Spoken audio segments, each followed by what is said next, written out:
तो सभी को गुड आफ्टरनून।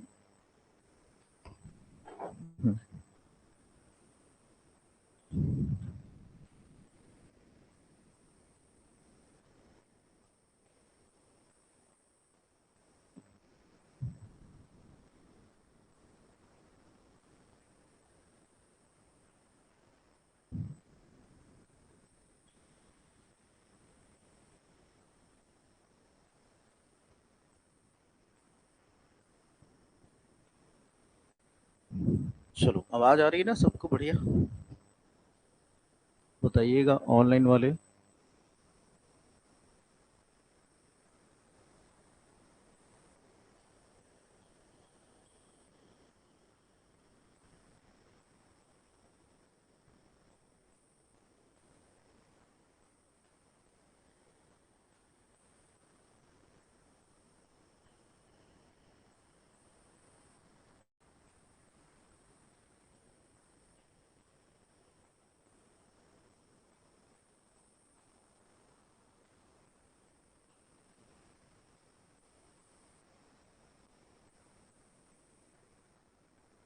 हाँ, अकाउंट से ही। पता नहीं।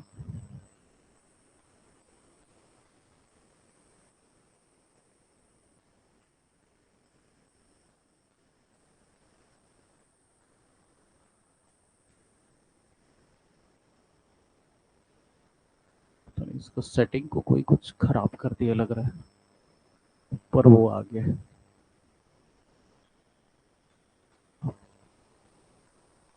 मेरे से पहले पता नहीं कौन चलाया है बोर्ड को।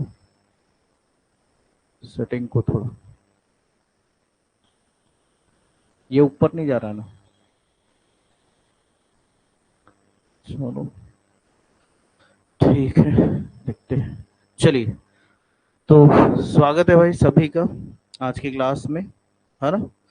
तो आज हम चैप्टर पढ़ने वाले हैं बैंक रिकंसिलेशन, है ना, बैंक समाधान विवरण पत्र। हम तो बैंक समाधान पढ़ने वाले हम लोग। तो हेडिंग रखिएगा कॉपी में अपने, बैंक समाधान विवरण, बैंक रिकंसिलेशन स्टेटमेंट, है ना। चलिए, तो हम पढ़ने वाले हैं आज बैंक समाधान विवरण, बैंक समाधान विवरण। अच्छा, क्वेश्चन तो नहीं करना है उसका? घटती किस पद्धति का, डेप्रिसिएशन वगैरह का क्वेश्चन तो नहीं करना है किसी को?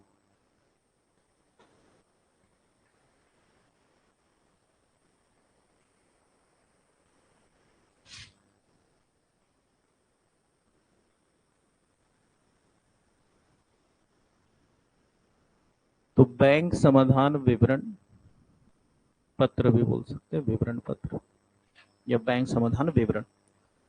तो बैंक समाधान विवरण पत्र लिखना होगा तो लिख सकते हैं, है ना। बैंक समाधान विवरण, बैंक रिकंसिलेशन स्टेटमेंट जिसको कहा जाता है ना। बैंक, गुड आफ्टरनून हेमलता जी। तो कौन कौन ऑनलाइन है भाई? 3 लोग ही बस दिख रहे हैं आज। गायब है साहू, साहू भी गायब है।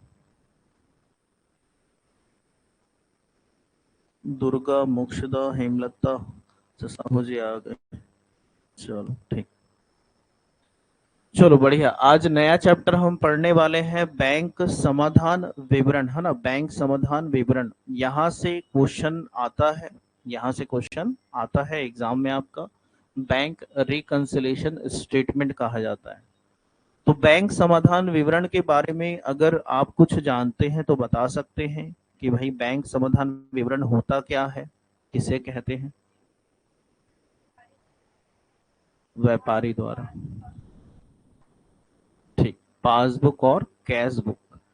तो कैश बुक में भी कौन सा, किसका निदान करेंगे आप? कैश वाले कॉलम का कि बैंक वाले कॉलम का? बैंक रिकंसिलेशन बना रहे हैं हम, क्या बना रहे हैं? बैंक रिकंसिलेशन बना रहे हैं। एक मिनट में, क्लास में हो जबरन को।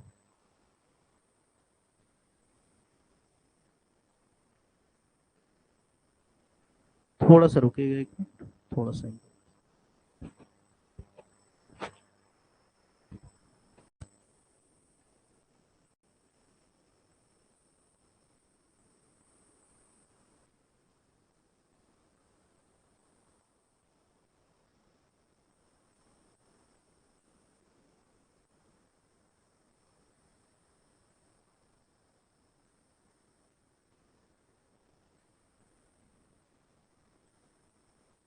तो रेडी। तो बैंक समाधान विवरण के बारे में बात किया जा रहा है, बैंक रिकंसिलिएशन स्टेटमेंट के बारे में बात किया जा रहा है। तो इसे किसके द्वारा तैयार किया जाता है? ग्राहकों के द्वारा, यानी बैंक के जो कस्टमर रहते हैं। सबसे पहले तो एक बैंक का खाता आपका खुला हुआ होना चाहिए, या बैंक से ट्रांजैक्शन होना चाहिए, तभी तो आप उसकी जांच पड़ताल करेंगे। अगर आपने बैंक में खाता ही नहीं खुलाया है तो आप किस चीज का जांच पड़ताल करेंगे यहाँ पर, है ना? तो बैंक स्टेटमेंट जो तैयार किया जाता है, इसको बैंक के जो खाता धारक हैं उसके द्वारा तैयार किया जाता है। अब हमेशा यह जरूरी नहीं है कि बैंक स्टेटमेंट एक व्यापारी ही तैयार करेगा। कोई खाता धारक जो भी हो, बैंक का जो भी खाता धारक अकाउंट होल्डर हो, वो भी क्या कर सकता है? बैंक स्टेटमेंट तैयार कर सकता है। आपको अगर अपने बैंक से रिलेटेड जो भी चीज ट्रांजेक्शन होते हैं, जो भी चीज आपको देखना है कि भाई मेरे, और आप भी एक बुक को मेंटेन कर रहे हैं जिसका नाम आपने कैश बुक रखा है, उसमें आपने एक बैंक कॉलम भी खींच के रखा है। बैंक कॉलम खींचने का मतलब ये होता है कि हमको यह पता चलता रहे कि भाई मेरे बैंक के थ्रू कितने ट्रांजेक्शन हो रहे हैं, कितना पैसा आ रहा है, कितना पैसा जा रहा है। इसकी जानकारी आपको किससे मिलता है? बैंक वाले कॉलम से मिलता है, कैश बुक में, है ना, कैश बुक में। तो जो भी हम मिलान कर रहे हैं यहाँ पर, जो हमने पढ़ा था त्रिस्तंभीय रोकड़ बही और द्विस्तंभीय रोकड़ बही, यानी डबल कॉलम और थ्री कॉलम कैश बुक जो हमने पढ़ा था, क्या चीज पढ़ा था हमने? कैश बुक जो पढ़ा था, इसमें थ्री कॉलम और टू कॉलम पढ़े थे। तो एक ये डेबिट तरफ एक हम क्या रख रहे थे? कैश, और एक क्या रख रहे थे? बैंक, है ना? अगर थ्री कॉलम होता है तो एक डिस्काउंट भी आ जाता है यहाँ पर। क्रेडिट में देखते हैं तो सेम ऐसे ही कॉलम, है ना? क्रेडिट में देखते हैं तो सेम ऐसे ही कॉलम, इधर डिस्काउंट हो गया, कैश हो गया, और क्या हो गया? बैंक हो गया, है ना? ये क्रेडिट हो गया, ये डेबिट हो गया। ठीक है। तो यहां पर जो आप बैंक रिकंसिलिएशन स्टेटमेंट जो तैयार करते हैं, कई बार क्या होता है कि कई सारी जानकारी है जो आपसे थोड़ी सी अधूरी रह जाती है। कई बार हमको जानकारी नहीं रहता है कि बैंक हमारे लिए कुछ पेमेंट कर दिया है। क्योंकि अगर आपको जानकारी रहता तो आप उस चीज को क्या कर लेते हैं? यहाँ नोट डाउन कर लेते हैं। कई बार ऐसे चीज होते हैं कि जैसे ऑटो पे में रहता है, कई चीज आप जानते हैं कि बिजली का बिल पे करना है तो ऑटो पे हो जा रहा है, या कहीं किसी का इंटरेस्ट पे करना है या लोन का इंटरेस्ट देना है तो वो ऑटो पे में चल रहा है, यानी जैसे ही आपके खाते से पैसा कट जा रहा है।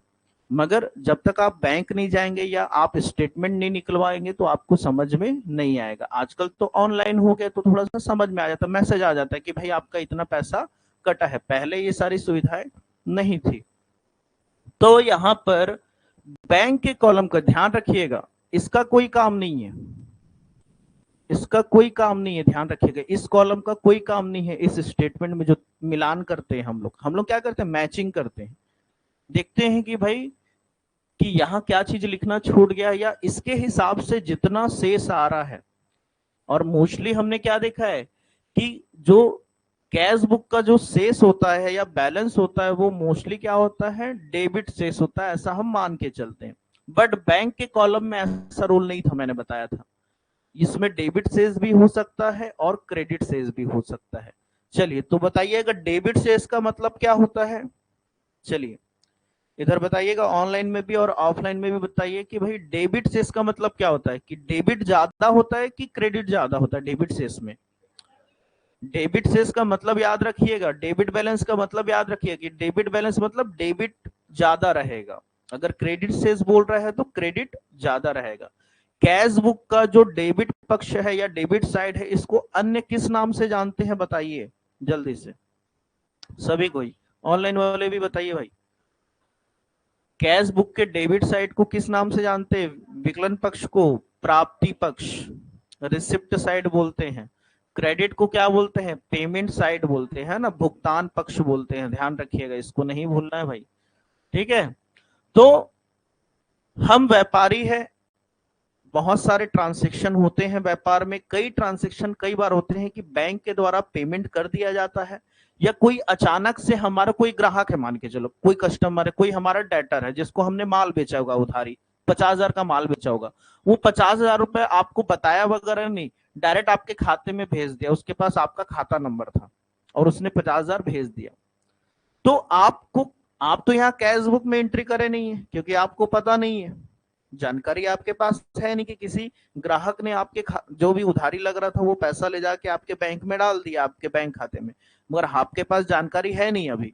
तो जब तक जानकारी नहीं रहेगा, तो कहने का मतलब बैंक का जो पासबुक जो मिलता है आपको, क्या मिलता है बैंक के द्वारा, आपको जो भी वहां ट्रांजेक्शन होते हैं उसके द्वारा पासबुक से ही तो आपको जानकारी मिलता है। तो पासबुक बताता है आपको कि कितना बैलेंस चल रहा है, कितना बैलेंस बचा हुआ है। तो पासबुक का जो बैलेंस है वो अलग दिखाएगा, और यहाँ पर आपके पास जानकारी नहीं था 50,000 का, तो आपका डिफरेंस कितने से आएगा? 50,000 से डिफरेंस आएगा। तो दोनों का क्या करते हैं? मिलान करते हैं। तो आमतौर पर हम लोग हमेशा यही बोलते हैं कि जितना डेबिट आता है उतना ही क्या आता है? क्रेडिट आता है, या जितना क्रेडिट आता है उतना ही क्या आता है? डेबिट आता है। उसी प्रकार यह माना जाता है कि भाई अगर हम कैश बुक बना रहे हैं, तो अगर इसमें जितना शेष इसमें आएगा कैश बुक में, उतना ही शेष किस में आना चाहिए? पासबुक में आना चाहिए, है ना। अगर कैश बुक आप मेंटेन कर रहे हैं, इसके बैंक के कॉलम में जितने का शेष बचना चाहिए उतना ही शेष किस में बचना चाहिए? पासबुक के कॉलम में, तब तो चीजें सही रहेगी। तो कई बार क्या होता है कि बैंक का जो पासबुक है, बैंक का जो पासबुक है या कस्टमर के पास जो पासबुक रखा है उसमें कुछ और बैलेंस दिखा रहा है, और आपके जो आप जो कैश बुक बनाए हैं उसमें कुछ और बैलेंस दिखा रहा है। तो दोनों का क्या किया जाता है? मिलान किया जाता है।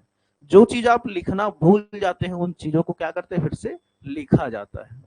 तो अलग अलग तरीके से यहाँ पर क्वेश्चन आता है। कभी देगा डेबिट शेष के आधार पर, यानी बैंक कॉलम के रोकड़ बही या कैश बुक के बैंक कॉलम के डेबिट शेष के अनुसार बनाइए। कभी डेबिट शेष ज्यादा रहेगा, कभी क्रेडिट शेष ज्यादा रहेगा।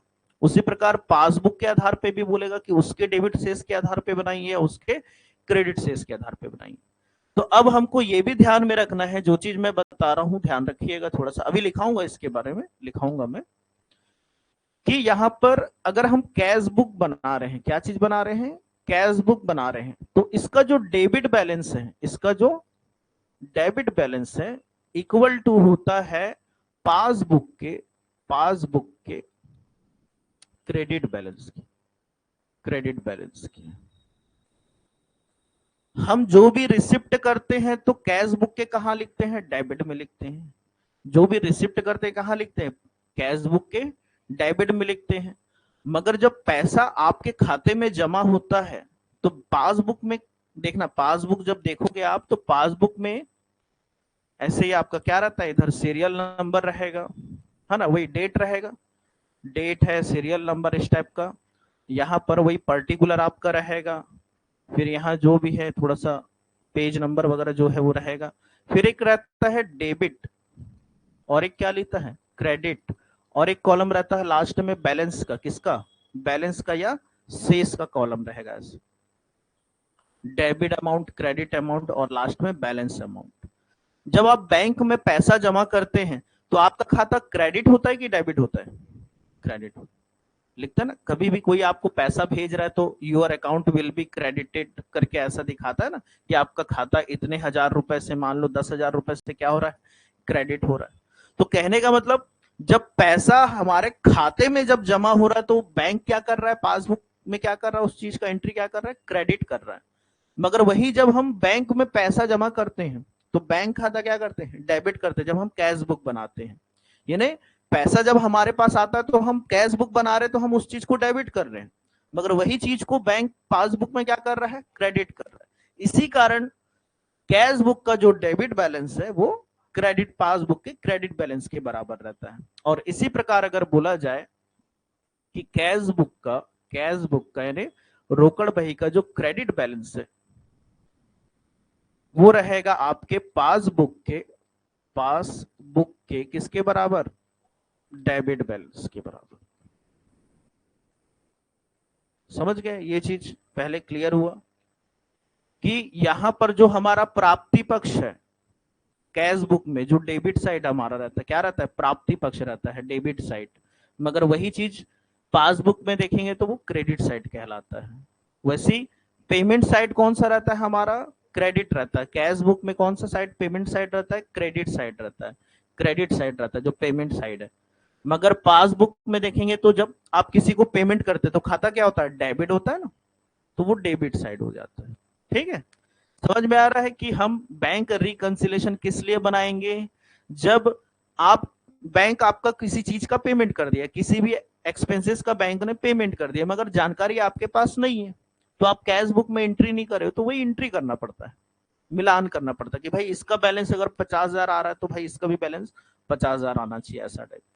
ठीक है, तो चलिए कुछ लिखेंगे हम। पहले हेडिंग रख लीजिए, बैंक समाधान विवरण रख लिया आपने, और इसके बारे में थोड़ा सा हम लिखते हैं यहाँ पर बैंक समाधान विवरण पत्र के बारे में। तो लिखिएगा, लिखिएगा बैंक समाधान विवरण, बैंक समाधान विवरण, बैंक समाधान विवरण या बैंक रिकंसिलेशन जो स्टेटमेंट है, बैंक के ग्राहकों के द्वारा, बैंक के ग्राहकों के द्वारा, बैंक के ग्राहकों के द्वारा तैयार किया जाता है। किसके द्वारा तैयार किया जा रहा है? बैंक के ग्राहकों के द्वारा तैयार किया जाता है।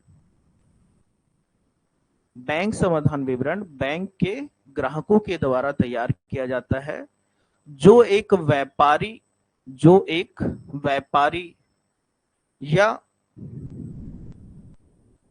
आम नागरिक हो सकता है। व्यापारी भी हो सकता है या आम नागरिक भी हो सकता है, मगर बैंक का क्या होना चाहिए? खाता धारक होना चाहिए, है ना। बैंक का क्या होना चाहिए? खाता धारक।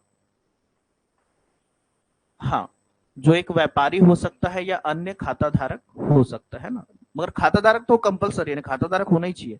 व्यापारी हो सकता है या कोई अन्य व्यक्ति हो सकता है ना, मगर उसका बैंक में खाता होना कंपलसरी है, तभी तो वो मिलान करेगा, नहीं तो किस चीज का मिलान करेगा वो? मिलान करने के लिए फिर कोई औचित्य नहीं है कि बैंक रिकंसिलेशन स्टेटमेंट तैयार किया जाए। ठीक है, यहां तक लिखे आपने। इसके बारे में और थोड़ा सा विशेष नोट, कुछ कुछ पॉइंट हम लिख लेते हैं जो काम आएगा हमारे। यहां पर लिखिएगा विशेष नोट करके, विशेष नोट। पहला पॉइंट लिखिएगा, विशेष नोट में पहला पॉइंट लिखिएगा, इसे बैंक द्वारा तैयार नहीं किया जाता है। इसे बैंक द्वारा तैयार नहीं किया जाता है। ठीक है, it is not prepared by bank. इसे बैंक द्वारा तैयार नहीं किया जाता है। ये चीज आपको ध्यान में रखना है कि इसको बैंक के द्वारा तैयार नहीं। बैंक समाधान विवरण है, कई बार पूछ देगा कि भाई किसके द्वारा तैयार किया जाता है? बैंक द्वारा, ग्राहक द्वारा, ठीक है, अन्य लोगों के द्वारा। तो अगर उसमें सही ऑप्शन खाता धारक अगर दिख रहा है तो अकाउंट होल्डर का ही नाम लिखना है ना, या जो आपके बैंक के कस्टमर है ना, उसके द्वारा ही इसको तैयार किया जाता है। बैंक द्वारा तैयार नहीं किया जाता, ध्यान रखिएगा। It is not prepared by bank, है ना, बैंक द्वारा तैयार नहीं किया जाता है। सेकेंड पॉइंट लिखिएगा, यह एक विवरण पत्र होता है, खाता नहीं। यह एक विवरण पत्र होता है, इट इज अ स्टेटमेंट, है ना, it is a statement, not a ledger, not a ledger या फिर अकाउंट, जो भी लिख लेते हैं। यह क्या होता है? एक विवरण होता है, विवरण पत्र होता है, ये खाता नहीं होता है ना, ध्यान रखिएगा, ये खाता नहीं होता है, खाता नहीं होता है। हुआ? यह खाता नहीं होता है। तीसरा पॉइंट लिखिएगा, यह एक निश्चित तिथि पर तैयार किया जाता है। यह एक निश्चित तिथि पर तैयार किया जाता है। ठीक है, it is a prepare on certain date. तो एक निश्चित तिथि पर इसको क्या किया जाता है? तैयार किया जाता है ना, सर्टेन डेट पे इसको क्या किया जाता है? प्रिपेयर किया जाता है। कभी भी नहीं तैयार कर लेंगे कि आज मन किया आज कर लिए, कल मन किया कल कर लिए, ऐसा नहीं। एक निश्चित तिथि, जब जैसे दिनांक जिस दिन खत्म होगा, समाप्त होने वाला, जैसे इस महीना, ये पूरा महीने के बीच में कभी भी नहीं कर लोगे, महीना पूरा खत्म होने देंगे, उसके बाद हम 31 मार्च चल रहा है तो 31 मार्च को हम बना सकते हैं स्टेटमेंट, जनवरी चल रहा है तो 31 जनवरी को बना सकते हैं। मतलब कभी भी नहीं बनाना एकदम से कि 15 तारीख को ही बना लिए या 20 तारीख को ही बना लिए, यानी मंथ के एंड में आपको इसको मोस्टली बनाना रहता है। ठीक है, मंथ के एंड में बना सकते हैं, ईयर के एंड में बना सकते हैं, या 3 मंथ के एंड में बनाना है तो ऐसा बना सकते हैं, मगर एंडिंग तिथि रहेगा ना, डेट कभी भी पहला डेट पे नहीं बनाना है, ध्यान रखिएगा। तो यहां से जो महत्वपूर्ण पॉइंट जो एग्जाम में आ सकते हैं वो यही है। सबसे पहला, इसको बैंक के द्वारा तैयार नहीं करते, कौन तैयार करेगा इसको? जो ग्राहक या खाता धारक है ना, उसके द्वारा, कस्टमर के द्वारा। इट इज स्टेटमेंट, यह क्या है? एक विवरण है, खाता नहीं है, ध्यान रखिएगा, खाता नहीं। फिर it is prepare for a certain day, एक निश्चित तिथि पर क्या किया जाता है? तैयार किया जाता है। अब जो जो गलतियां हैं उनको हमको क्या करना है? सुधारना है। तो जो चीजें मैं आपको बताता हूं हमेशा, वैसे ही इसको भी हम पढ़ेंगे, थोड़ा समझेंगे, क्योंकि 4 प्रकार से बनाने के लिए एग्जाम में आ सकता है, यानी ऑप्शन आपको 4 तरह से दे सकता है। एक बार आपको दे सकता है ये रोकड़ बही के डेबिट शेष के अनुसार, यानी कैश बुक के डेबिट बैलेंस के अकॉर्डिंग आपको दे सकता है, या कैश बुक के क्रेडिट बैलेंस के अकॉर्डिंग आपको ऑप्शन दे सकता है, या फिर पासबुक के डेबिट बैलेंस या कैश बुक के क्रेडिट बैलेंस के आधार पे ऐसा दे सकता है। तो 4 कंडीशन के आधार पे इसको आपको क्वेश्चन को दे सकता है। तो यहाँ पर कुछ चीजें हैं, थोड़ा सा उसको समझ लेते हैं। एक फॉर्मेट में दिखा रहा हूं, है ना, उसको मैं समझाऊंगा, थोड़ा सा लिख लीजिएगा, है ना, उसको मैं समझाऊंगा, बढ़िया बढ़िया से बताऊंगा, इन्हें रटाऊंगा नहीं, टेंशन मत लो, रटाऊंगा नहीं, समझाऊंगा मैं। तो उसको पहले थोड़ा सा देख लेते हैं अपन, है ना, थोड़ा सा वो क्या प्रारूप में बना हुआ है तो थोड़ा इजिली समझ में आएगा ना, तो ऐसे में चीजें बहुत सारा लिखाना पड़ जाएगा। तो यहाँ पर देखिए, एक दिख रहा होगा आपको, बैंक समाधान विवरण का चार्ट दिखा, ये देखिए। तो बैंक समाधान विवरण का चार्ट करके ऐसे बनाइएगा कॉपी में जल्दी से, table of bank reconciliation statement, table of bank reconciliation statement. तो यहाँ पर अंतर उपस्थित करने वाली मदे, यानी आइटम्स जो है, जो भी आपको डिफरेंस बताने वाला है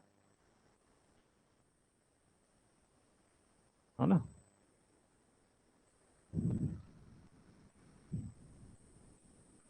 तो लिखा है यहाँ पर अंतर उपस्थित करने वाली मदे, शेष बाकी बैलेंस एज पर और ओवरड्राफ्ट एज पर। तो यहाँ डेबिट लिखा है, क्रेडिट लिखा है, डेबिट लिखा है, क्रेडिट लिखा है ना, देख लीजिए, डेबिट क्रेडिट, क्रेडिट डेबिट। तो रोकड़ बही पासबुक, रोकड़ बही पासबुक, तो ये कैश बुक का डेबिट बैलेंस, पासबुक का क्रेडिट बैलेंस, कैश बुक का क्रेडिट और पासबुक का डेबिट, ऐसे करके। फॉर्मेट को थोड़ा सा लिखिए, फिर मैं इसको समझाता हूँ।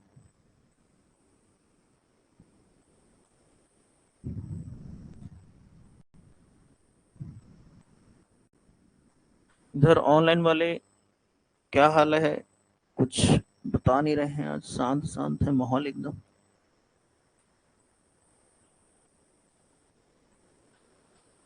चलो, तो फॉर्मेट बना रहे हैं सब, दिख रहा है सबको? थोड़ा सा हटो साइड।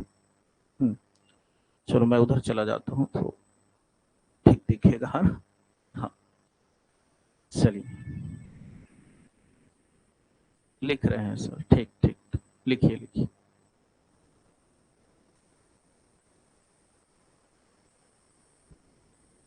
ये क्या थोड़ा सा शॉर्ट में दिया था, इसलिए टेबल को ही मैं लिखा दे रहा हूँ, है ना, नहीं तो फिर वैसा लिखाऊंगा तो बहुत लंबा हो जाएगा।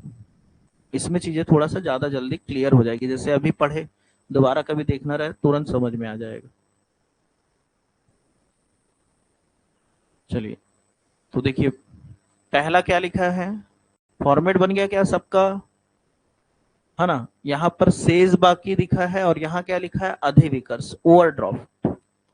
ठीक है, जैसे आप रोकड़ बही, रोकड़ बही का जो बैंक शेष, हम किसके बारे में बात करते हैं, बैंक शेष के ही बारे में बात कर रहे हैं ना। रोकड़ बही का अगर, कैश बुक का अगर डेबिट शेष है, तो डेबिट शेष का मतलब क्या होता है कि आपके पास पैसा ज्यादा है।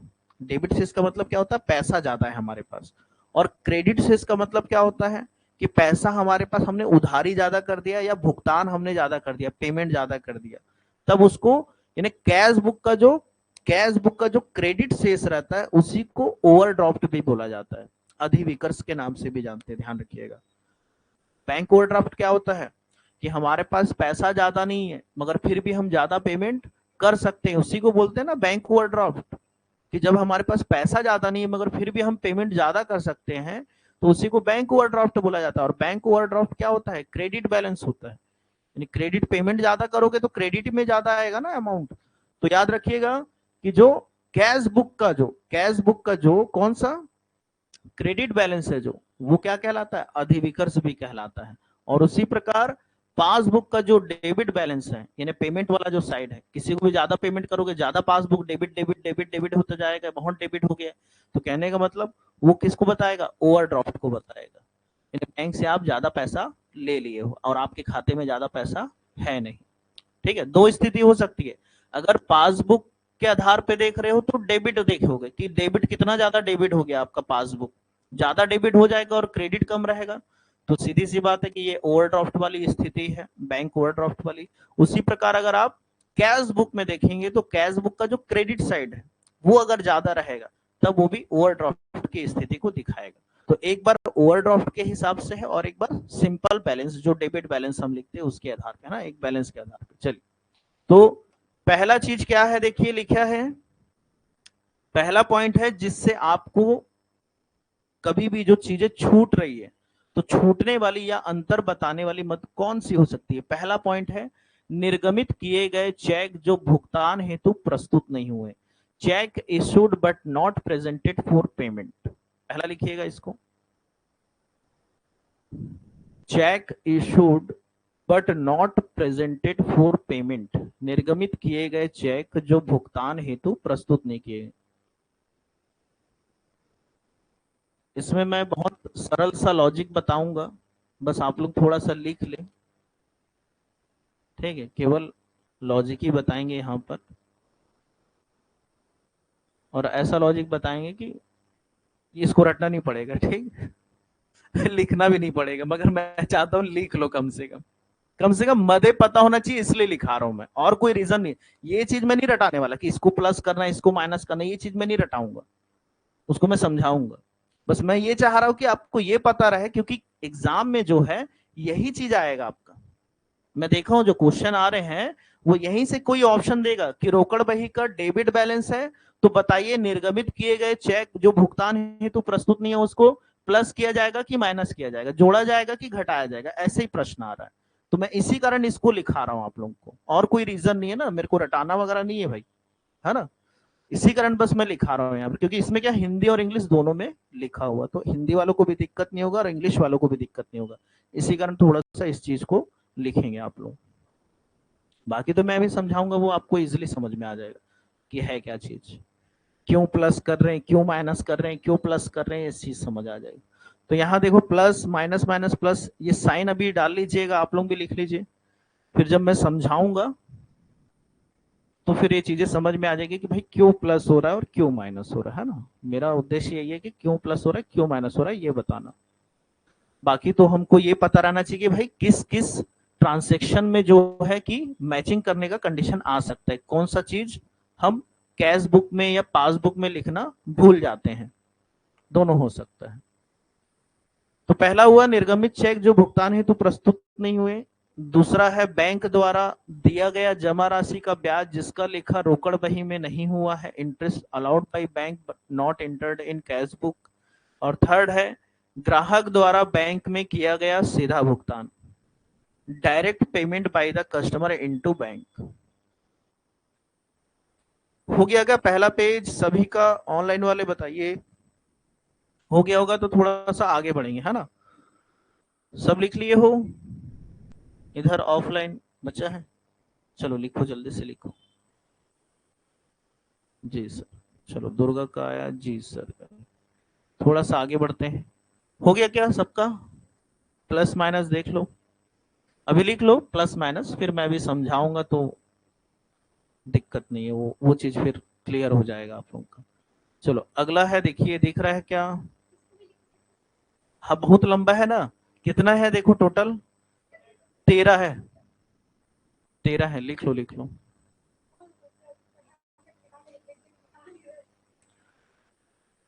चलो मैं बोलता जा रहा हूं, लिखिएगा। चौथा पॉइंट है, अच्छा अब इंग्लिश वाले भी है ना क्वेश्चन, इसी कारण तो मैं इसमें लिख के लाया, फिर इंग्लिश में भी फिर बोलना पड़ेगा। बैंक द्वारा संग्रहित ब्याज लाभांश, हाँ बुक में है, बुक में है। बुक में लिख लोगे क्या? बुक में दिया हुआ है। हाँ लिखना है भाई। हाँ जगह छोड़, ठीक ठीक ठीक है ठीक। तो ऑनलाइन वाले क्या कह रहे हैं कि घर में लिख लेंगे। 11th के बुक में दिया हुआ है ना, ये 11th के बुक में दिया हुआ है। लिख लोगे कि लिखोगे अभी?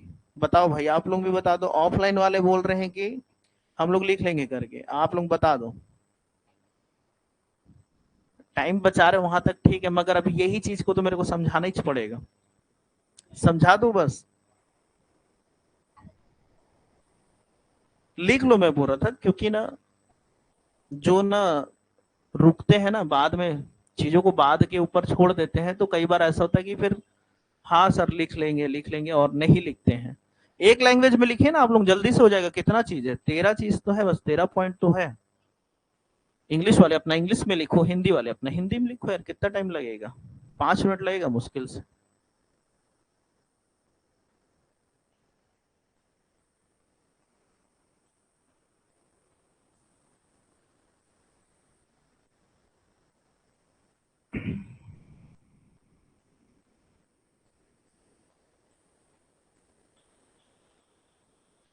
तो बैंक द्वारा संग्रहित ब्याज लाभांश आदि जिसका लेखा रोकड़ बही में नहीं हुआ, चेक इत्यादि जो संग्रह के लिए बैंक भेजे गए, बैंक ने इन्हें जमा कर दिया, किंतु रोकड़ बही में उनका लेखा करने से छूट गया।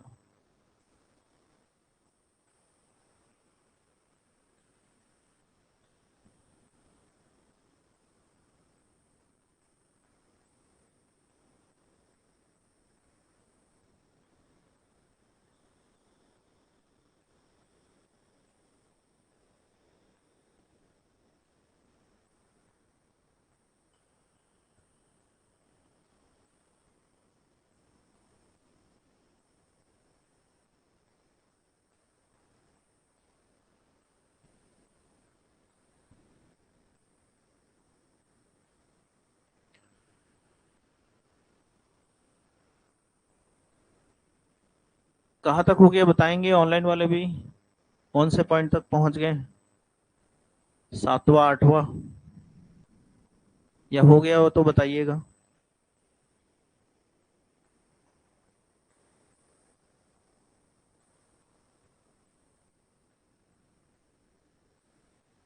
सेवन ही ना? ठीक ठीक, 7। चलो आप लोग भी पहुंच गए 7 में।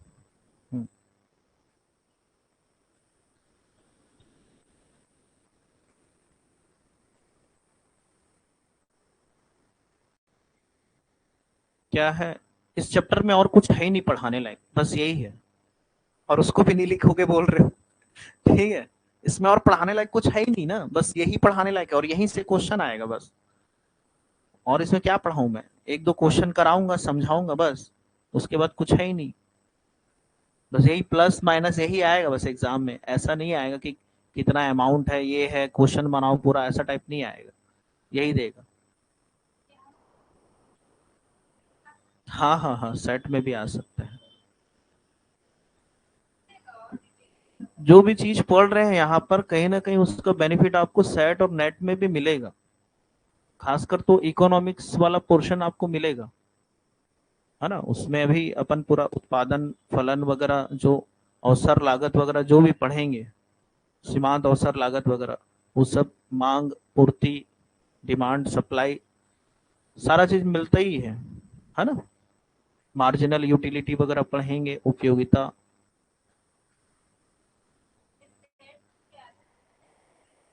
देखते हैं। कोशिश तो है कि अब 2-2 घंटा पढ़ा रहा हूं मैं तुम लोग को। सब लोग 1 घंटा पढ़ाते हैं और वही फीस लेते हैं, और मैं यहाँ 2 घंटा पढ़ा के वही फीस ले रहा हूँ, है ना। मगर मैं चाहता हूँ कि आप लोगों को रिजल्ट दूं मैं। रिजल्ट दूंगा तो मेरा भी तो नाम होगा। चलिए, तो आते हैं आगे 8वां 9वां 10वां 11वां पॉइंट पे जल्दी से। इसमें क्योंकि इस चैप्टर में और पढ़ाने लायक कुछ नहीं, इसलिए मैं इसको ही लेके आया हूं बस, क्योंकि ज्यादा कुछ है ही नहीं इसमें। यही चीज को मेरे को बस समझाना है और कुछ नहीं। तो एक बार क्या आप लिख लेंगे तो चीजें फिर मैं क्लियर कर दूंगा।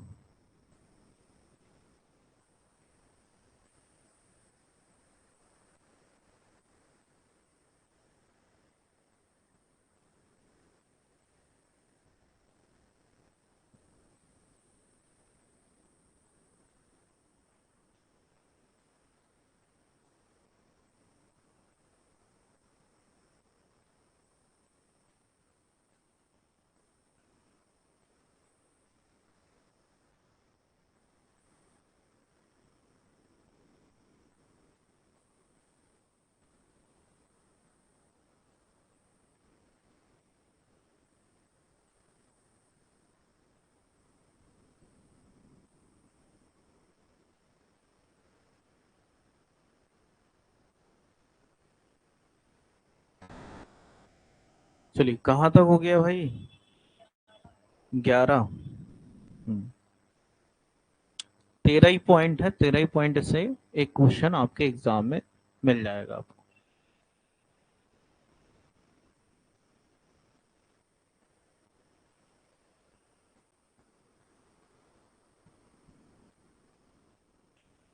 चलिए, हाँ, 1 नंबर या 2 नंबर का आप डेली ही पढ़ रहे हैं, डेली ही पढ़ रहे हैं। 1 और 2 नंबर के लिए आप डेली ही एक ना एक क्वेश्चन जरूर हो ही जाता है यहाँ। तो कोई भी दिन ऐसा नहीं जा रहा है कि जिसमें आपको व्यर्थ वाली चीज पढ़ाई जा रही है ना। हाँ, जो भी चीज है, जो भी पढ़ा रहा हूँ सारा एग्जाम में आ ही रहा है ना। ये भी बैंक रिकंसिलेशन से वही देखा मैं, क्वेश्चन किस टाइप पूछ रहा है, तो इसमें बस यही पॉइंट्स लोग से क्वेश्चन आ रहा है। तो इसी कारण 11th 11th 11th में क्वेश्चन कौन छांटता है? जो इसके ज्ञाता होंगे उन्हीं लोग छांटेंगे यार, बैठते होंगे जो, है ना। हाँ, उन लोग भी ये है कि बाहर से एकदम नहीं देंगे भाई, अब जो आपके सिलेबस में है उसी से ही चीजों को ला के यहाँ देंगे। अब बैंक रिकंसिलेशन जो चीज आप पढ़ रहे हैं, तो आपको पता होना चाहिए भाई बैंक रिकंसिलेशन क्यों बना रहे हैं। अब बच्चों को क्या पढ़ाएंगे आप जब आपको ही नहीं पढ़ने आएगा? तो इसी कारण आपको भी जानना जरूरी है भाई चीजें। नहीं, आइडिया नहीं है भाई ये सब हमको। ऐसा ऐसा आइडिया रहता तो हम लोग आज यहाँ थोड़ी ना पढ़ाते रहते।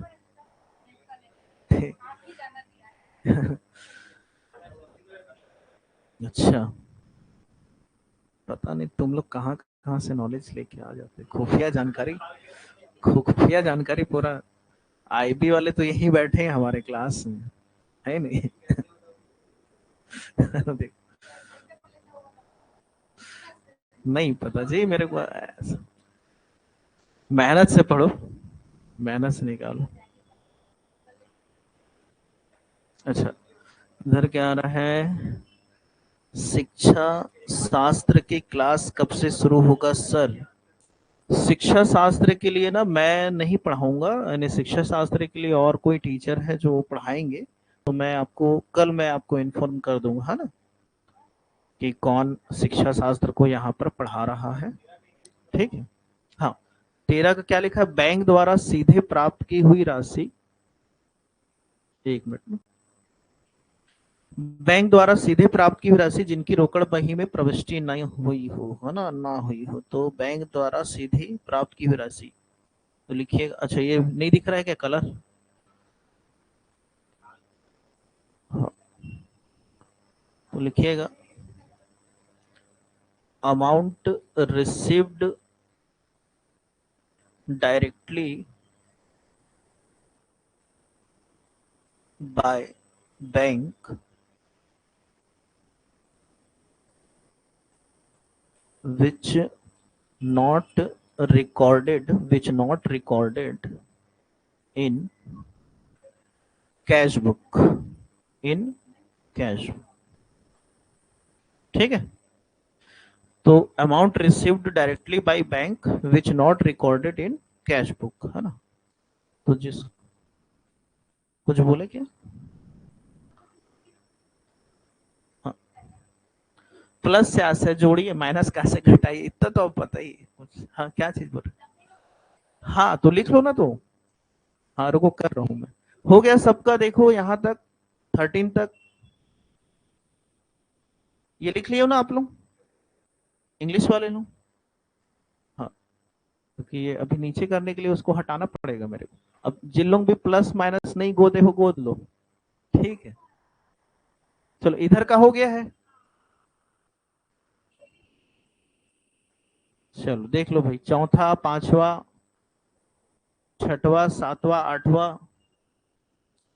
तो जल्दी से गोदागादी प्रोग्राम स्टार्ट करें, ठीक है। हो गया इधर, इधर भी देख लीजिए 13 तक। चलो चलिए 13 तक सब कोई प्लस माइनस का चिन्ह भी लगा लो भाई। हो गया?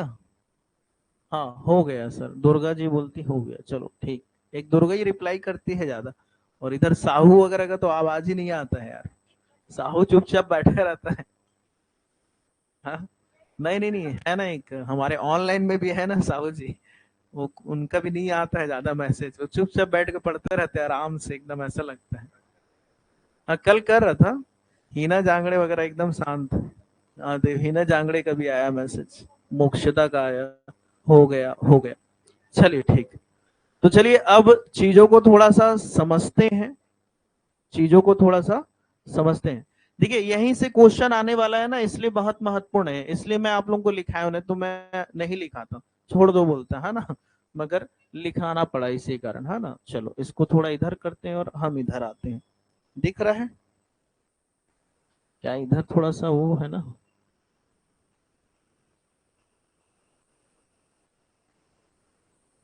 चलिए आए। चलो पहला पॉइंट क्या लिखा है भाई?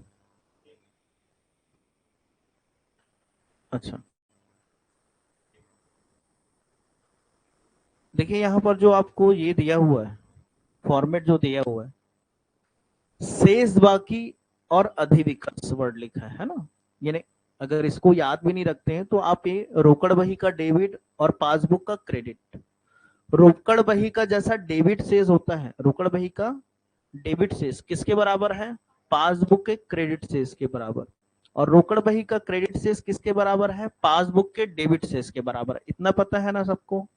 अब ध्यान रखिए यहां पर, जब हम बनाएंगे, जब हम बनाएंगे किसके आधार पे? यहां पर देखो प्लस, प्लस कहां दिख रहा है? यहां। और एक प्लस कहां दिख रहा है? यहां।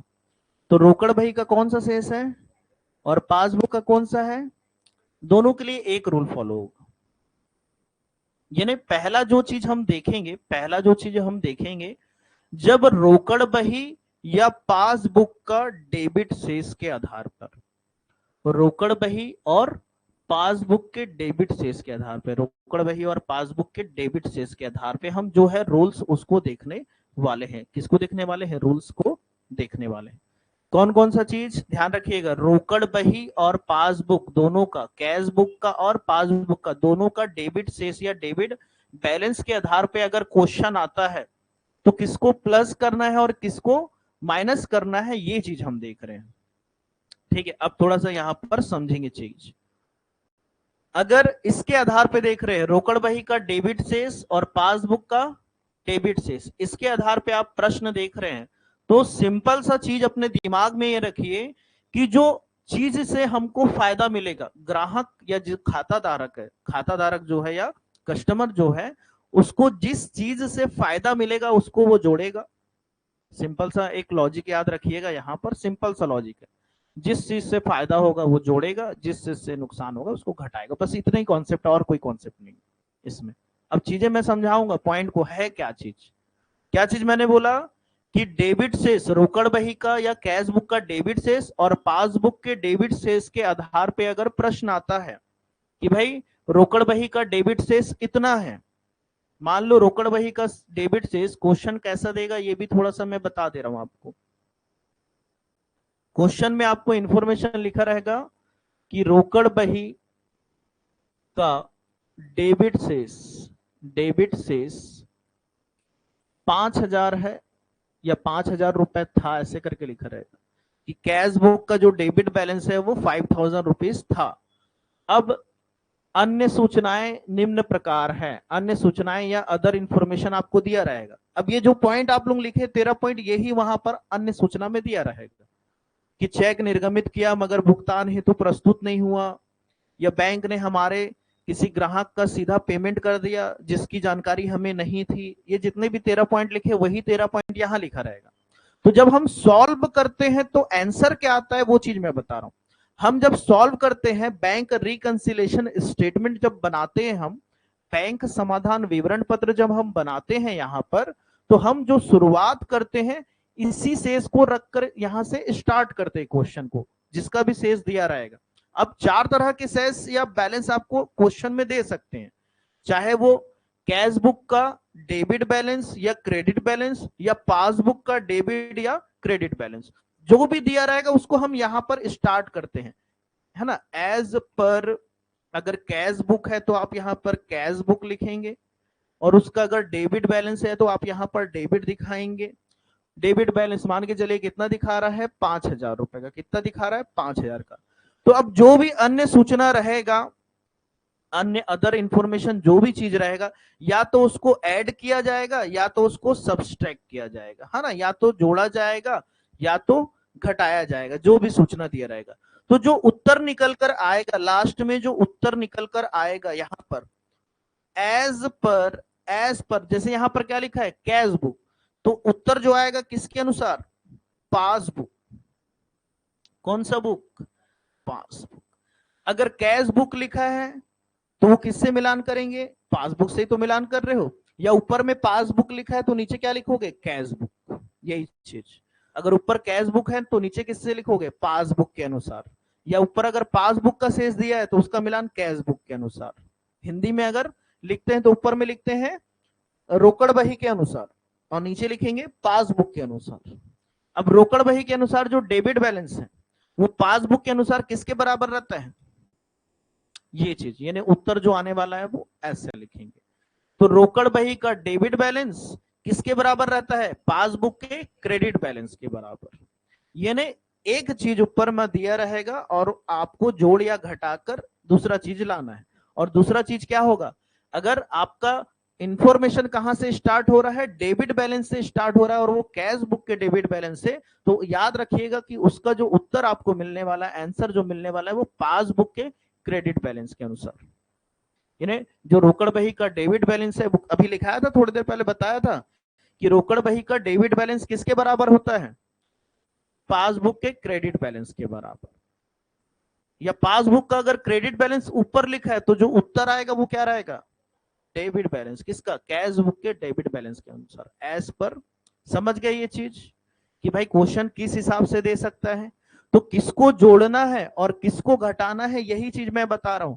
अगर आपको यहां पर कैश बुक, पहला जो ऑप्शन हम बना रहे हैं, पहला जो ऑप्शन हम बना रहे हैं यहां पर किसके अनुसार बना रहे हैं, वो चीज मैं बता रहा हूं कि अगर आपका कैश बुक का, किसका, कैश बुक का, जिसको हम क्या बोलते हैं, रोकड़ बही बोलते हैं, इसका अगर क्या दिया है, डेबिट बैलेंस, क्या दिया है, डेबिट बैलेंस, या फिर इसी चीज को क्या बोल सकते हैं, पासबुक का, क्या चीज, पासबुक का क्रेडिट बैलेंस, है ना। यही चीज बताया अभी थोड़ी देर पहले कि इसके बराबर क्या होगा, पासबुक का क्रेडिट बैलेंस होगा।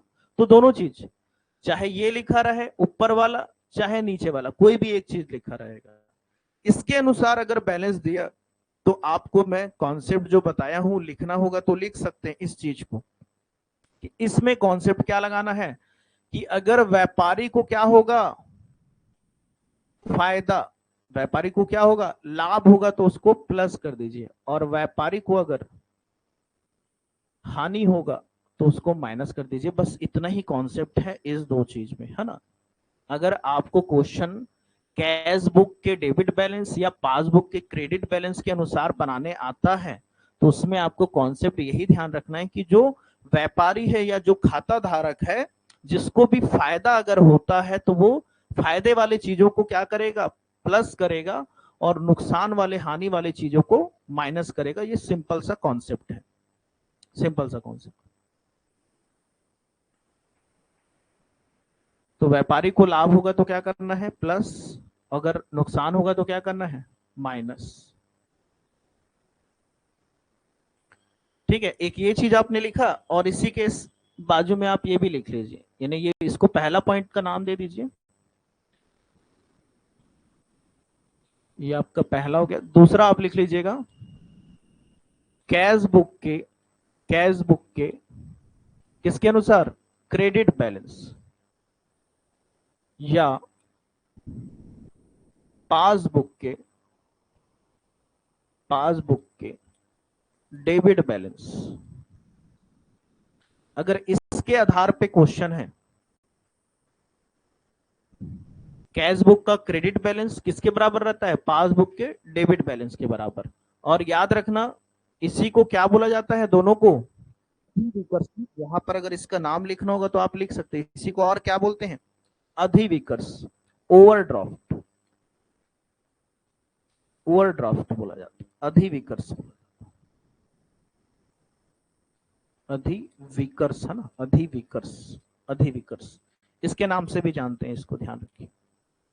अधिविकर्ष की स्थिति कब होती है, बैंक ओवरड्राफ्ट की स्थिति कब होती है कि जब हम पेमेंट बहुत ज्यादा कर देते हैं और पैसा हमारे पास कम रहता है।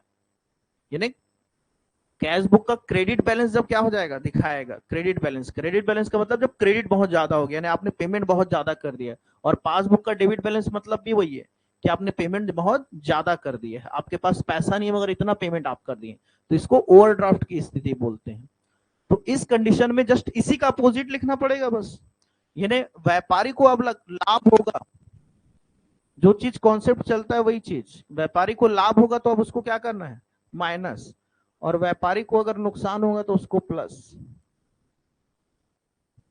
यही कॉन्सेप्ट बस थोड़ा सा आपको ध्यान रखना है और कुछ नहीं है, इतना ही है बस बैंक समाधान विवरण।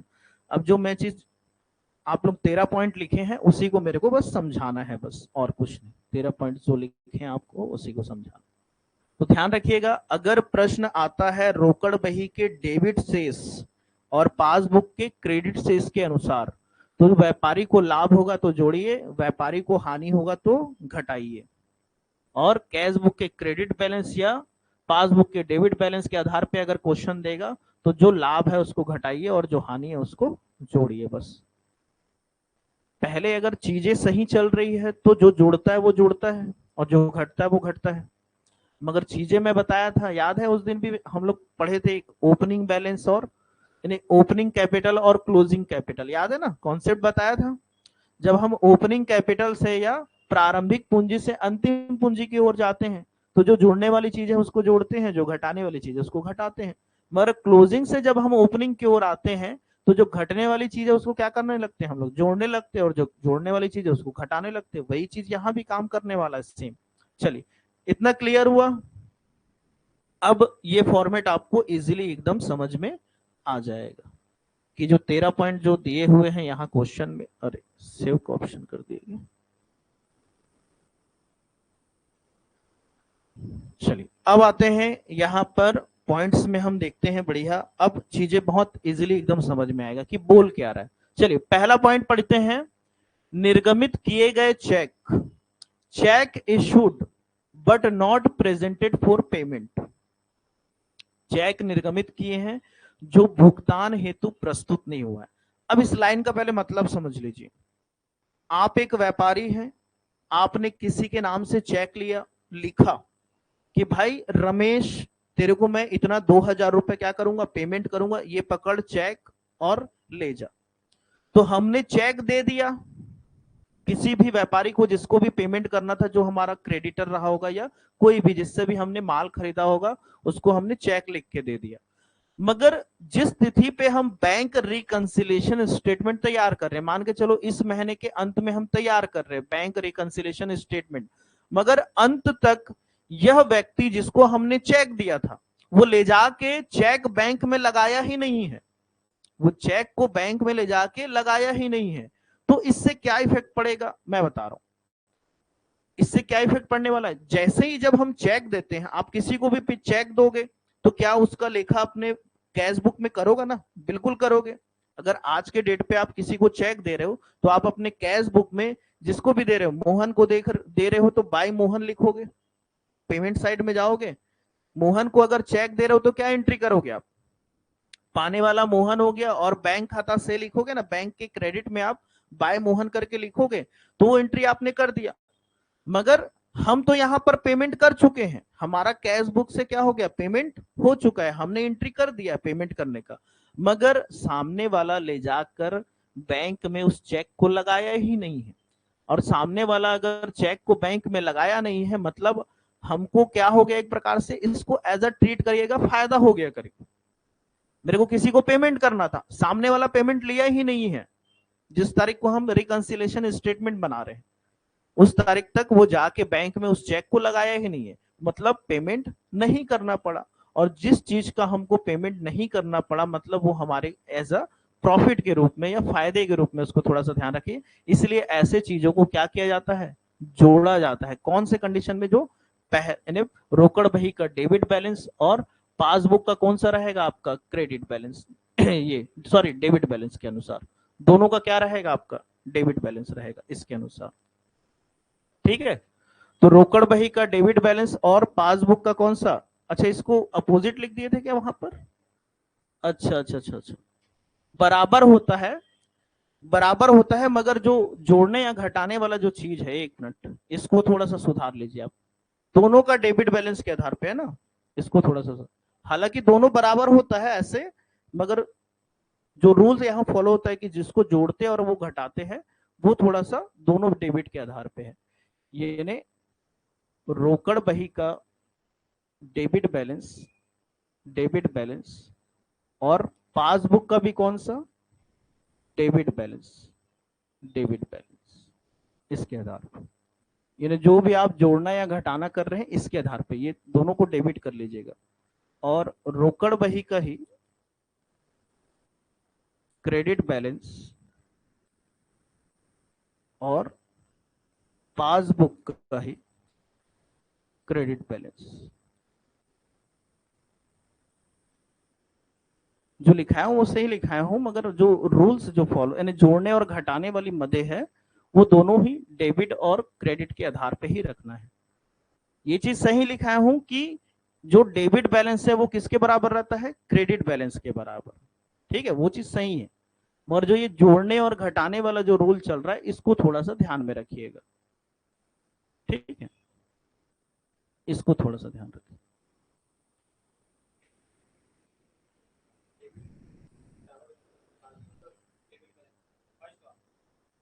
दोनों डेबिट है, दोनों डेबिट है, हाँ हाँ हाँ, एक डेबिट और क्रेडिट करा दिया था ना, उसी को बोल रहा हूँ। जो डेबिट है उसको डेबिट रखिए, दोनों डेबिट रहेगा और दोनों क्रेडिट रहेगा, ये चीज बोल रहा हूँ मैं, है ना। हाँ,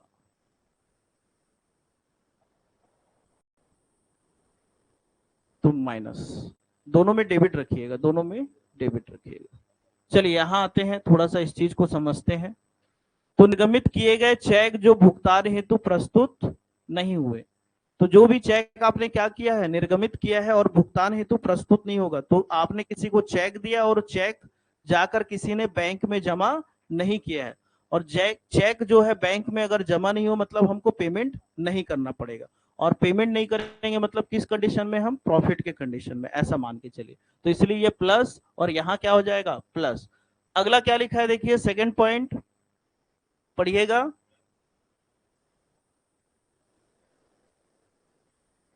देखिए, बैंक द्वारा दिया गया जमा राशि का क्या बोल रहा है, ब्याज। यानी आपने बैंक में पैसा जमा किया और बैंक आपको क्या कर दिया, ब्याज दे दिया। अगर बैंक ने आपको ब्याज दिया तो क्या हुआ, फायदा। और फायदे की चीज को हमने अभी तक कैश बुक में एंट्री नहीं किया, तो हम करेंगे। फायदा हुआ है तो हमको क्या करना पड़ेगा, एंट्री करना पड़ेगा।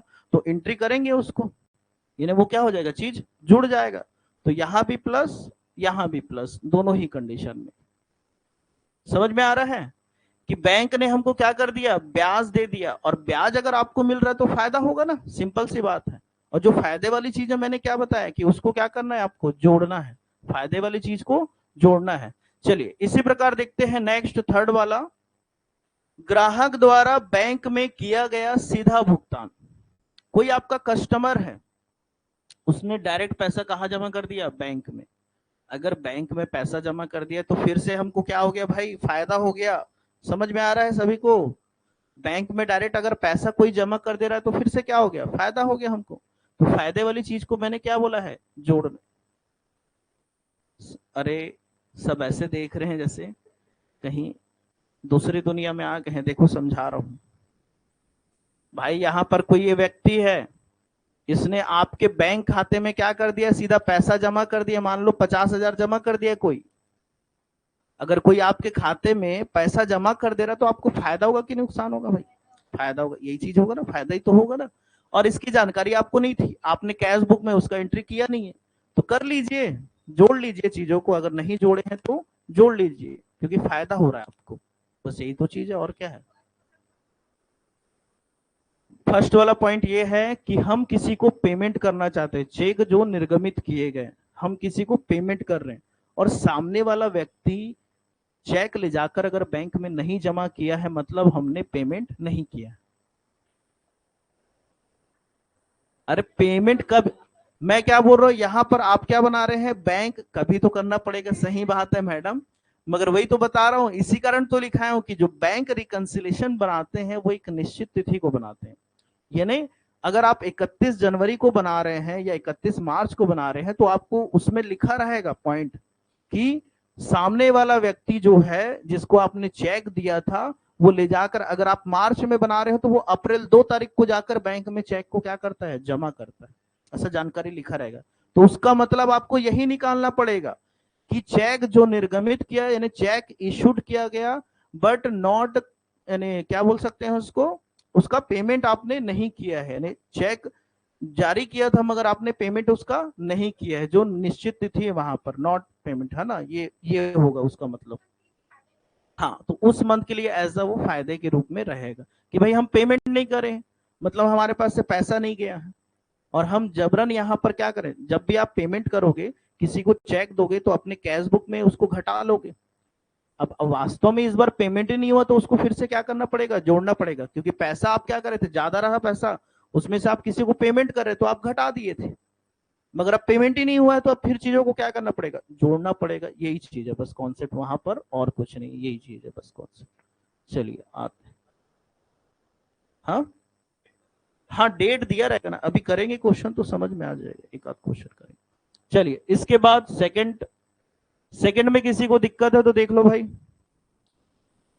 बैंक में जब हम पैसा जमा करते हैं तो बैंक हमको ब्याज भी देता है ना, और ब्याज दे रहा है तो बैंक तो पासबुक में क्रेडिट कर दिया है, बैंक पासबुक में क्या कर दिया है, क्रेडिट कर दिया है। मगर हमारे पास वो जानकारी है नहीं अभी। तो जब हमको जानकारी मिलेगा कि अरे बैंक, दोनों का मिलान करने बैठे हैं हम लोग, पासबुक का और कैश बुक का, तो हमने देखा कि पासबुक में ब्याज क्या हो चुका है, क्रेडिट हो चुका है, मगर हमने यहाँ पर क्रेडिट, यानी कहने का मतलब हमने उसको जमा नहीं किया है, फायदे वाली चीज को हमने जोड़ा नहीं है, तो हम जोड़ेंगे। पैसा बढ़ेगा तो जोड़ना है, पैसा घटेगा तो क्या करना है, घटाना है। सिंपल सी बात है यहाँ पर, और कुछ नहीं। अगला है ग्राहक द्वारा बैंक में सीधा भुगतान। इसका भी मतलब ऐसी है, कोई ग्राहक है, डायरेक्ट वो पेमेंट कर दिया, आपके बैंक खाते में पैसा जमा कर दिया, your accounted will be credited, ऐसे करके जो भी है आपके खाते में पैसा चला गया। अब खाते में पैसा गया तो आपको कहाँ एंट्री करना पड़ेगा, अपने कैश बुक में एंट्री करोगे, जोड़ोगे पैसा, पैसा बढ़ेगा तो क्या होगा, जुड़ेगा। इसी कारण क्या कर रहे हैं, जोड़ रहे हैं। ठीक है, तो ये बस ध्यान में रखनी है। क्या क्या चीज ध्यान में रखना है हमको, कि रोकड़ बही के डेबिट और पासबुक के डेबिट से इसमें ये दोनों का रूल्स जो है एक जैसे फॉलो होता है, ये जोड़ने और घटाने के संबंध में। बाकी जो मैं बताया हूं कि भाई इसका जो शेष है और किसके बराबर आपको लिखना है वो चीज सही है ना, उसमें कोई दिक्कत नहीं। चलिए आते हैं अगला जो पॉइंट है। चलिए पढ़िए तो क्या लिखा है। चलो इधर ऑनलाइन वाले लोग समझ में आ रहा है कि नहीं, मैसेज करे भाई। बैंक द्वारा संग्रहित ब्याज, लाभांश आदि जिसका लेखा रोकड़ बही में नहीं हुआ है, interest and dividend collected by bank. कई बार इंटरेस्ट वगैरह या डिविडेंड वगैरह जो है वो डायरेक्ट आपके कहाँ आता है, बैंक अकाउंट में आता है, जिसकी जानकारी अगर आपको नहीं है। तो यहां भी क्या चीज हो रहा है, वही चीज तो हो रहा है। बैंक ने किसी से इंटरेस्ट रिसीव करके आपके खाते में क्या कर दिया, क्रेडिट कर दिया, जमा कर दिया, या बैंक को कहीं से क्या हुआ, डिविडेंड, कोई शेयर वगैरह बेचे होंगे, या किसी कंपनी का जो डिविडेंड है वो आपके खाते में डायरेक्ट पैसा आया होगा। कई बार हमारे पास जानकारी नहीं रहता है कि हमारे खाते में पैसा आया, कई बार आता है ना, जैसे LIC वगैरह का पैसा आता है ना कि डायरेक्ट खाते में आके जमा हो जाता है, मगर हमको पता नहीं रहता है। कई बार थोड़ा बाद में पता चलता है, अरे अचानक से अरे मेरे खाते में इतना पैसा कैसे आ गया। तो वही चीज है। तो ये हाँ वही चीज है कि भाई कहीं से संग्रहित ब्याज या लाभांश है जिसका लेखा आपने रोकड़ बही में नहीं किया है तो कर लेंगे, नहीं किया है तो कर लेंगे, यानी जोड़ने वाली चीज है उसको क्या करेंगे, जोड़ लेंगे, सिंपल सी बात है। अगला क्या लिखा है देखो, चेक इत्यादि जो संग्रह के लिए कहां भेजे गए हैं, बैंक भेजे गए हैं। चेक जो है कलेक्शन के लिए कहां भेज रहे हैं, चेक एटसेट्रा डिपॉजिट इनटू, क्या लिखा है, बैंक फॉर कलेक्शन। यानी आपको चेक मिला किसी से और आप उस चेक को उठा के कहां जमा कर दे रहे हैं, बैंक में। यही चीज बोलना चाह रहा है ये, कि आपको चेक मिला और चेक को आप कलेक्शन के लिए कहां भेज दिए हैं, बैंक में भेज दिए, परंतु रोकड़ बही में उसका लेखा करने से क्या हो गया, छूट गया। कहने का मतलब आपने उसका कोई एंट्री अभी नहीं किया है, तो आप उसका एंट्री क्या करेंगे, यहां पर कर लेंगे। तो जो भी क्या लिखा है, चेक इत्यादि जो संग्रह या कलेक्शन के लिए कहां गए हैं, बैंक भेजे गए हैं, मगर बैंक ने इसे क्या कर लिया है, बैंक इसको क्या कर चुका है, क्रेडिट कर चुका है, यानी आपके खाते में पैसा डाल चुका है बैंक, मगर आप उसको कैश बुक में नहीं लिखे हो। तो भाई लिख लेंगे, जो जोड़ने वाली चीज है उसको क्या करेंगे, जोड़ेंगे, है ना। इधर समझ में आ रहा है सब, मैसेज करे भाई ऑनलाइन वाले। ठीक, अगला, पासबुक के क्रेडिट पक्ष में कोई अशुद्ध प्रविष्टियां। चलिए अगला जो महत्वपूर्ण, ये पॉइंट पूछ सकता है, ध्यान रखिएगा, ये भी पॉइंट बहुत महत्वपूर्ण है। Wrong entry in credit side of passbook, इसका मतलब क्या हो रहा बताइए, रॉन्गली क्रेडिटेड पासबुक। अगर रॉन्ग क्रेडिट हुआ है मतलब आपको फायदा हुआ है। अगर किसी ने अचानक से आपके खाते में क्या कर दिया, पैसा डाल दिया, गलती से क्रेडिट हो गया, बोलना यही चाह रहा है कि पासबुक गलती से क्या हो गया, क्रेडिट हो गया। तो पासबुक अगर गलती से क्रेडिट होगा मतलब क्या चीज है, प्लस, यानी हम इसको एज अ क्या ट्रीट करेंगे, फायदे के रूप में, प्लस के रूप में। तो पासबुक अचानक से या अशुद्ध प्रविष्टि क्रेडिट हो गया तो क्या करना है, इसका एंट्री हमको प्लस करना है, ध्यान रखिएगा। और यहीं पर इसी का जस्ट अपोजिट, कि रॉन्गली डेबिटेड इनटू पासबुक बोलेगा तो उसको क्या करेंगे, डेबिट कर दिया, मतलब आपके खाते में जबरन पैसा काट दिया बैंक ने, तो उसको क्या करेंगे, हम घटाएंगे भाई। कई बार होता है ना कि कुछ चार्जेस वगैरह अचानक से कट जाते हैं और हमको पता ही नहीं रहता है ना। तो वही चीज है, ठीक है, समझ में आया। क्रेडिट होगा पासबुक तो फायदा हो रहा है, डेबिट होगा पासबुक तो नुकसान हो रहा है। ये सिंपल सा कॉन्सेप्ट ध्यान में रखो, तब आसानी से बनेगा, नहीं तो फिर चीजें यहाँ बहुत कठिन हो जाती हैं समझने के लिए फिर। चलो, तो निर्गमित चेक जो क्या बोल रहा है, तिरस्कृत हो गए तथा रोकड़ बही में इसका लेखा नहीं हुआ, चेक इशूड एंड डिसऑनर्ड। तो चेक आपने क्या किया था, ये पहले वाले पॉइंट के जैसा है कि चेक आपने किसी को लिख के दे दिया और क्या हो गया, तिरस्कृत हो गया। तिरस्कृत यानी चेक बाउंस हो गया, क्या हो गया, चेक बाउंस हो गया। अब आप किसी को लिख के दिए थे कि भाई ये तेरा पेमेंट ले लेना, और आप यहां से पैसा क्या कर चुके थे, घटा चुके थे, कैश बुक में उसका एंट्री आपने कर दिया था, मगर जब तारीख आया तो चेक क्या हो गया, बाउंस हो गया। और चेक बाउंस हो गया मतलब आपने पेमेंट नहीं किया है, तो पेमेंट नहीं करे हैं, तो इसी कारण उस चीज को क्या करना पड़ेगा, ऐड करके रखना पड़ेगा यहाँ पर हमको। क्या करना पड़ेगा, प्लस करना पड़ेगा। तो चेक जो तिरस्कृत हो गया और रोकड़ बही में इसका लेखा नहीं हुआ। चेक हमने क्या किया था, इशू, चेक इशू कर रहे मतलब किसी का नाम आप लिख के दे रहे हैं चेक, और डिसऑनर्ड हो गया, क्या हो गया, डिसऑनर्ड हो गया मतलब बाउंस हो गया। यानी जो पेमेंट हमने किया था या हम कैश बुक में लिख दिए थे कि भाई सामने वाले को 2000 दे रहे हैं तो 2000 का हम एंट्री कर दिए थे, मगर पैसा पेमेंट हुआ ही नहीं है, पैसा पेमेंट हुआ ही नहीं है सामने वाले को, इसलिए जो चीज हमने घटाया था उसको फिर से क्या लगना पड़ेगा, जोड़ना पड़ेगा कि भाई पेमेंट अभी भी सामने वाले का बचा हुआ है। यही कॉन्सेप्ट है इसमें, और कुछ नहीं, कि जिसको हम पेमेंट कर दिए थे, सोच रहे थे, मगर उसका पेमेंट वास्तव में हुआ नहीं क्योंकि चेक बाउंस हो चुका है। तो हम इसीलिए इस चीज को फिर क्या करेंगे, ऐड कर लेंगे भाई अपने में। चलो फिर क्या लिखा है यहाँ पर, संग्रह करने हेतु भेजे गए चेक आदि जिसका संग्रहण नहीं हुआ। अब इसका मतलब क्या हो रहा है sir, cheque etcetera deposited into bank but not collected, इसका मतलब क्या हो रहा है, हमको चेक मिला, हम चेक को उठाकर कहां भेज दिए, बैंक में भेज दिए। अब यहां पर हम क्या करें कि पैसा हमको मिल रहा है, किसी का चेक आया मतलब हमको कैश मिल रहा है, उसका एंट्री हमने क्या कर दिया, कैश के रूप में एंट्री कर दिया, मगर जब डेट आया उस डेट तक इसका कलेक्शन आप मार्केट से नहीं कर पाए, यानी आपके खाते में पैसा नहीं आया, जो मेन डेट है वहां तक। तो जब अब मेन डेट तक अगर आपका पैसा खाते में नहीं जोड़ रहा है तो आप यहाँ पर क्यों जोड़ के रख रहे हैं, इसलिए नुकसान हो गया, तो इस चीज को क्या करना पड़ेगा, घटाना पड़ जाएगा, इसलिए क्या करना पड़ेगा, घटाना पड़ेगा, ध्यान रखिए, इसलिए ये चीज क्या होगा, घटाना पड़ेगा। अगला है बैंक द्वारा लगाया गया अधिविकर्ष का ब्याज, आपने ओवरड्राफ्ट किया था, जरूरत से ज्यादा पैसा आपने खर्चा कर दिया था, तो बैंक ने आपके ऊपर क्या लगाया, इंटरेस्ट चार्ज किया। अब इंटरेस्ट लगा रहा है मतलब क्या है, एक प्रकार का व्यय है, हानि है, तो व्यय या हानि को क्या करते हैं, माइनस करते हैं, सिंपल माइनस करना है आपको। फिर वैसे ही बैंक में जमा किए गए चेक, बैंक में हमने जमा कर दिया है चेक को, फिर क्या हो गया, वही डिसऑनर्ड हो गया है, किंतु रोकड़ बही में अनादरण की प्रविष्टि नहीं, वही चीज फिर से आ गया घूम के। तो भाई चेक हम किसी को दिए थे, बाउंस हो गया, तो वही है, माइनस करना पड़ेगा, वही माइनस कर दिए क्योंकि नुकसान हो गया हमको, ठीक। हाँ, तिरस्कृत यानी ये बाउंस वाला चीज है। बैंक में जमा किए गए, अब बैंक में जमा कर दिए, किसी से मेरे को चेक मिला, चेक को ले जाके मैं कहा जमा कर दिया, बैंक में जमा कर दिया, तो मैं सोच रहा था भाई कि मेरा जो पैसा है मेरे पास आ गया है, अचानक से पता चल रहा है कि वो क्या हो गया है, तिरस्कृत हो गया, बाउंस हो गया, कहने का मतलब पैसा मेरे खाते में नहीं आया, नहीं आया, तो इसी कारण उसको क्या करना पड़े, और इसकी प्रविष्टि क्या बोल रहा है, रोकड़ बही में अनादरण की प्रविष्टि हमने नहीं किया है, इन्हें रिटर्न का जो प्रविष्टि है उसको हम नहीं करें, इसलिए उसको हमको यहाँ पर करना पड़ेगा। हाँ, अनादरण का नहीं हुआ।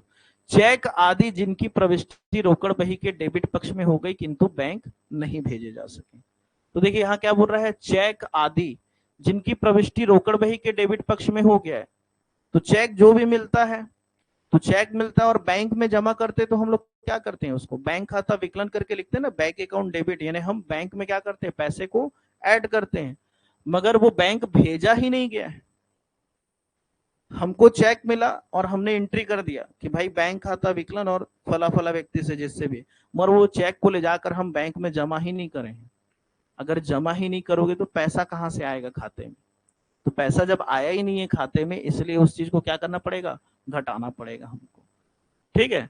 इसी प्रकार पासबुक के डेबिट पक्ष में अगर कोई अशुद्धि कर रहे हैं हम, पासबुक के डेबिट पक्ष में अगर क्या कर रहे हैं, कोई अशुद्धि कर रहे हैं, तो वो भी क्या हो जाएगा, माइनस हो जाएगा। जैसे पासबुक का क्रेडिट पक्ष में अगर कोई एंट्री कर दिया मतलब फायदा हो गया, गलत से आ गया, गलती से पैसा आ गया, अगर वही पासबुक का डेबिट हो गया तो कहने का मतलब पैसा कमी हो गया, तो पैसे में क्या करना पड़ेगा, माइनस करना पड़ेगा।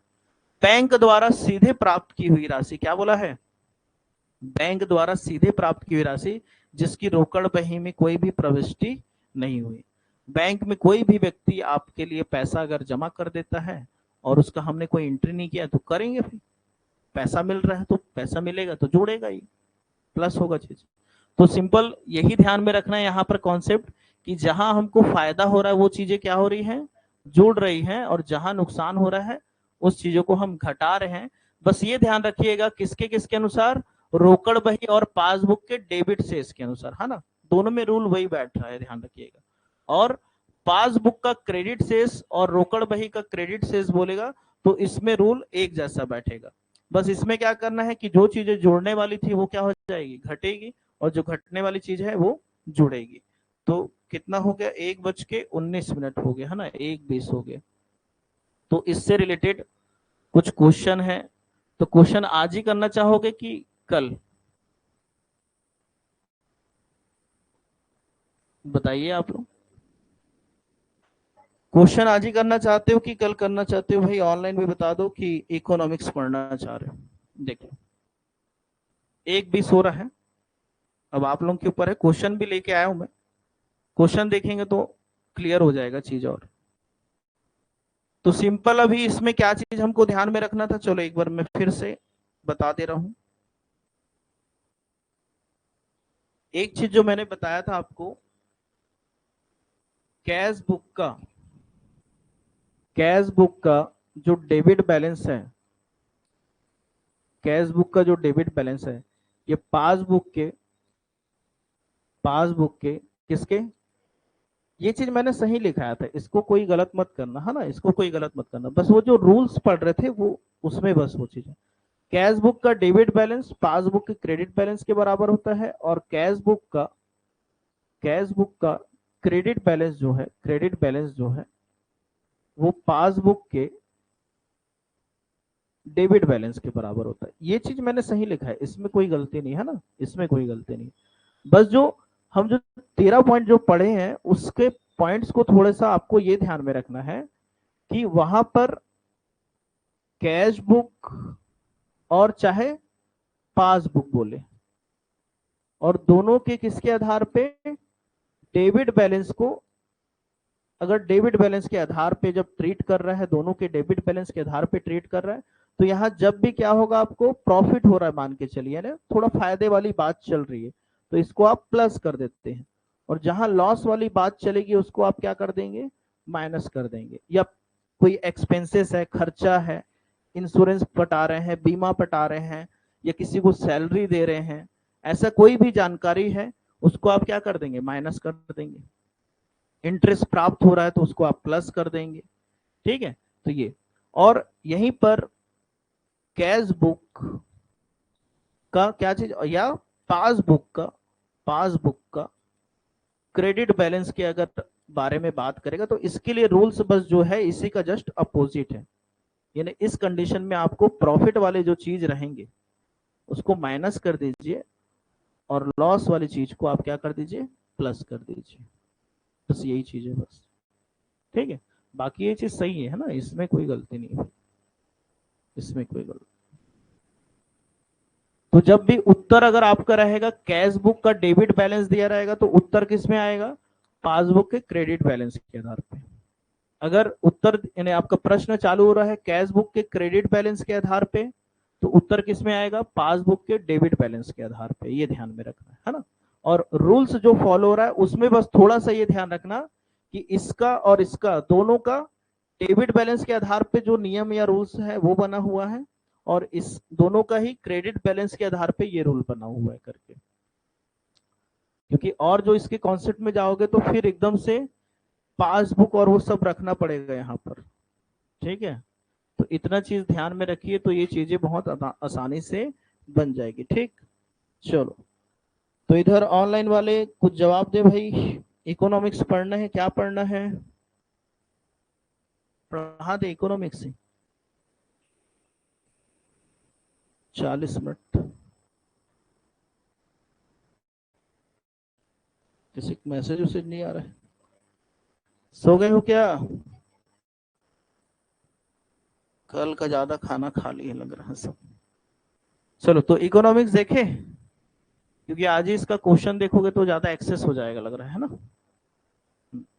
तो ठीक, तो चलिए थोड़ा सा पानी वगैरह पी लीजिए, उसके बाद हम इकोनॉमिक्स देखते हैं ना, इकोनॉमिक्स देखते हैं। तो कल हम लोग पूंजीवादी वगैरह के बारे में बात करे थे, तो उसके बारे में तो फिर से आप लोग रिज्वाइन होइएगा।